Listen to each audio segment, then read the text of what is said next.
আজকে মেঘলা হাওয়াটা কত সুন্দর লাগছে দেখতে পাচ্ছ। আজকের আবহাওয়াটা খুব সুন্দর আছে। বৃষ্টি হয়ে গেলে এই মাটির রাস্তাটা হানা পড়েছিল, এখানটায় কাদা হয়ে যাবে। একেই কাদা হয়ে আছে, আরো কাদা হয়ে যাবে দেখতে পাচ্ছ। আর মেঘলা আবহাওয়া আছে, মাঠে জল দাঁড়িয়ে আছে সব। এখানটাতেই হানা পড়েছিল।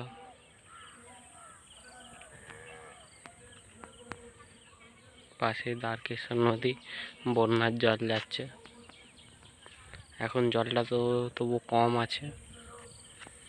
আর রাস্তার অবস্থা দেখো না, হানা পড়েছিল, রাস্তাটা বাগায়ও নে ভালোভাবে। প্রায় 1 বছর হয়ে গেল, মানুষজন যাতায়াত করছে দেখছো, নেমে সাইকেল নিয়ে যাতায়াত করছে। আবহাওয়াটা সুন্দর আছে ভালোই, বৃষ্টি হলেই প্যাজরা হয়ে যাবে।